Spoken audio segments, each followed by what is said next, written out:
Welcome to another episode of the Green Liming Confession series. आज पनि हामी अर्को confession लिएर आइसकेका छौँ. Now this one is a heavy one. उहाँको नाम चाहिँ फेरि कडै छ. You_sexy_die_.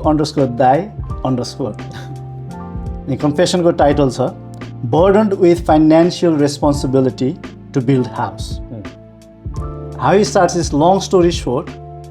My dad was alcoholic and there was severe financial problem in my family. My parents used to fight almost every night for some stupid reasons since I could remember. We had few lands outside of Valley which my dad and mom had bought very long time ago. And when I came abroad, we took a lot of debt and they had to sell one of the land to come out of this debt situation. From my childhood, we had been living in rented rooms on Kathmandu. They always had a dream of building this nice house. Now we are finally doing it, and in the place where we had land far from Kathmandu, a very nice city in Tarai, and we are halfway in it. So घर आधा पनि बनिसक्यो almost. I'm happy as well, but the thing is, they have burdened me with the sole financially responsible person to pay off for that house.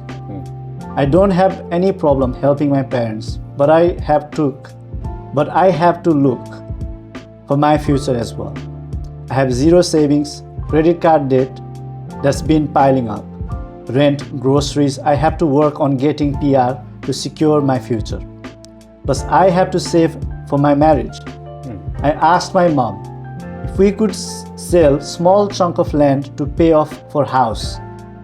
That way, we could be free from financial burden. After all, we have very big land.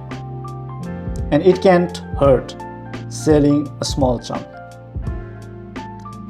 I can't commit sending money every month because I need some savings right now. And now she's kind of implying that I'm being selfish. It's not that I don't want to help them, but they just defaulted this responsibility on me. भनेर गुनासो गर्नुभएको छ. Heavy नै रहेछ. ओ my God. काम धेरै गर्नु भयो कि डबल काम गर्नु भयो. यसमा नि अब धेरै कुरा भन्नुको लागि धेरै कन्टेक्स्ट कम भयो. वाट डज देयर अब हिज पेरेन्ट्स डु, काम के गर्नुहुन्छ, उनीहरूले गर्नै नसक्ने भएर सबै चिज आफूलाई गर्नुपर्ने भयो कि उनीहरूले गर्न सकेर पनि गर्न नसकेर के अरे नगरेर उसलाई मात्रै प्रेसर पाइरहेको भयो छिटो कुरामा फेरि. उसले चाहिँ के भनिरहेछ भन्दा चाहिँ ल्यान्ड ठुलो छ बाँकी हामीसँग चाहिँ त्यसको एउटा दुईवटा टुक्रा बेचेर यत्रो ठुलो ल्यान्ड राख्नुभन्दा त्यो बेचेर घर बनाऊँ. त्यो भए पनि अहिले फाइनेन्सियल प्रेसर घट्छ. मलाई नै पैसा छैन आफ्नोलाई, मेरो जिरो सेभिङ छ, डेबिट कार्डको लोन पाइलअप भइरहेछ, पिआरको लागि सेभिङ, म्यारिजको लागि सेभिङ भनिरहेछ नि त उसले पनि. यतिसम्म अब जस अब यो प्रब्लम भयो होइन, त्यो प्रब्लम सल्भ गर्नको लागि रिसोर्स पनि छ र त्यो रिसोर्स अब किन युज भइरहेको छैन भन्ने कुरा भयो नि त. So why do like are the parents not trying to sell it भन्ने कुरा भयो नि त. म अब if I was his parent I would probably sell होइन. त्यस्तो प्रेसर त म अफकोर्स दिन चाहदिनँ आफ्नो बच्चालाई, जस्तो फिल हुन्छ मलाई चाहिँ. तर if I was him I would probably, if that is the way, I would probably make them sell that land. Because resource त छ नि त. अफकोर्स मैले आफ्नो बारेमा सोच्नु भने इज 100% राइट जस्तो लाग्छ मलाई यो कुरामा होइन. स्पेसली अब यस्तो कुरा सुन्दा अस्ट्रेलियामै रहेछ, पिआरको सबै कुरा यस्तो भन्छ. I think like high chance अस्ट्रेलियामै होला. अनि अब अफकोर्स कति एक्सपेन्सिभ छ. अब हामी अस्ट्रेलिया नबसेर मेबी नेपालमा बस्नु भइरहेको अर्कै कुरा भनिन्थ्यो होला.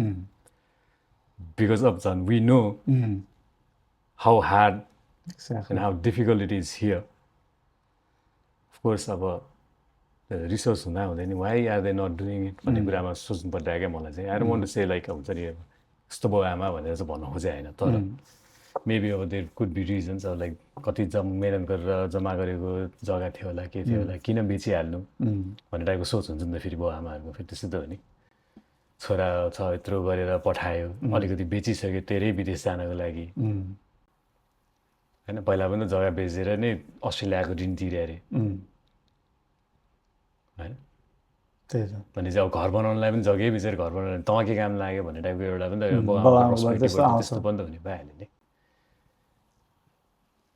किनकि अब त्यो इम्पोसिबल हुने मैले काम गरेर भाइ भनेर भनेको कारण चाहिँ किन भन्दाखेरि त्यो इम्पोसिबल होइन because I have seen people do हो होइन तपाईँहरूले आफैलाई हुन त अब तपाईँहरू दुईजना भन्ने चाहिँ छुट्टै कुरा होइन तपाईँले त नि आफूले जग्गा किनेर घर बनाउनु पायो भने त नेपालमा पनि त होइन गऱ्यो गऱ्यो भने त छ नि छ, नसकिन्छ गर्न होइन त मेबी लाइक अब you have to work a bit more hard अलि धेरै काम गर्नुपर्छ होला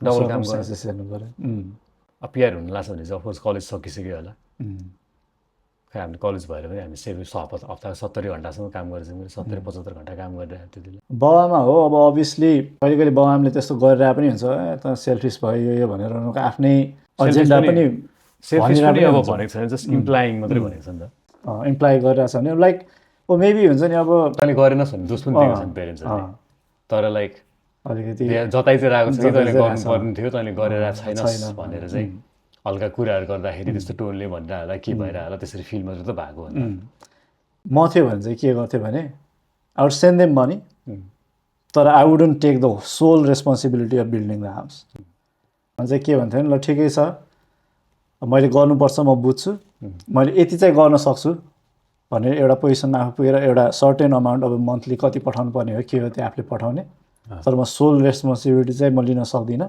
किनभने म सक्दिनँ मसँग पैसै त्यति सेभिङ छैन त अब कसरी गर्ने होइन नसकिने कुरा गर्ने कुरा भएन भनेर आफ्नो बाबुआमा हो बाबुआमालाई सम्झाउन नि ट्राई गर्थेँ तर यसो सोच्दाखेरि कत्रो नै घर बनाउन लागेको हो 1 वर्ष मजाले डबल काम गऱ्यो नि त घर बन्छ सकिन्छ। कुरा अन्त फेरि अब आधा बनिसक्यो फेरि घर आज बनिसक्यो why don't you just fucking work hard bro अलिकति त्यो पनि हो बाबुआमालाई अलिकति प्राउड पनि हुन्छ करोडौँ मागे त होइन बाउ आमाले पनि अस्ट्रेलियामै हो भने त होइन 20-30 लाख रुपियाँ भनेको त काम 30 लाख गर्यो भने सकिने। भनेको 30 लाख भनेको $35,000 दाइ $35,000 भनेको एउटा डबल काम बेलुका मात्रै गऱ्यो भने नि 1 वर्ष हो 1 वर्ष गऱ्यो भने he can pay of that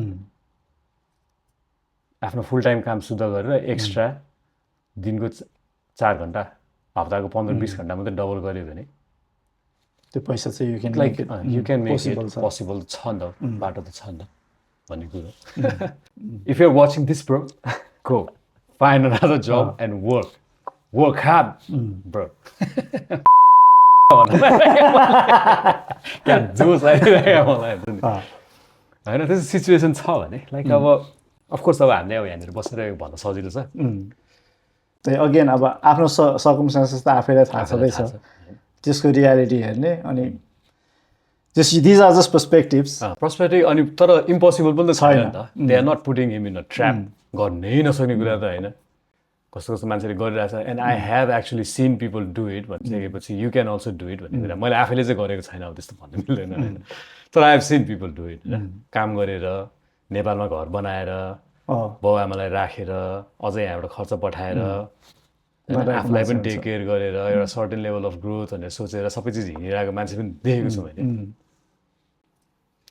so just what you're willing to do is what defines you अब हाम्रो डिसिजनवाला भिडियो हेर्नु होइन and maybe that will help or अब अलिकति यङै होला अर्को एडभाइस होइन अलिकति यङै होला मेबी लाइक अहिले यो जे सोचाइ आइरहेको छ त्यो सोचाइ after 5 years is going to change bro होइन किनकि तिम्रो पनि फ्यामिली हुन्छ त्यसपछि you will have a son अनि त्यसपछि बुवा आमालाई हेर्ने नजरिया पनि चेन्ज हुन्छ नि त फेरि अनि then you're going to have remorse that हुन्छ नि किन यस्तो भने होला मैले किन गरिनँ होला मैले त्यति बेला गर्नुपर्ने थियो भन्ने पनि हुनसक्छ रिग्रेट होइन एउटा बाउ आमालाई एउटा राम्रो घर बनाएर राखिदिनु सक्नु भनेको त एउटा प्राइडको कुरा हो नि त if you can work a little bit harder and make it happen why not भन्ने कुरा मेरो चाहिँ that's a really good point extra income त्यो प्रब्लमलाई अब सोचेर बसेर होइन अन्त अब हुनु त अब सल्युसन त छ तर त्यो त अब घाटै हुने खालको सल्युसन त त्यसले फाइदा त हुनेवाला छैन जग्गा बेचेर त घाटै हुने आफूलाई होइन राख्न सक्यो त राम्रै हो नि त इभेन्चुली अब आएर हेर्नु कतिवटा दाजुभाइ होला सिङ्गल हो भने पाउने हो होइन so what's the hesitation bro यसलाई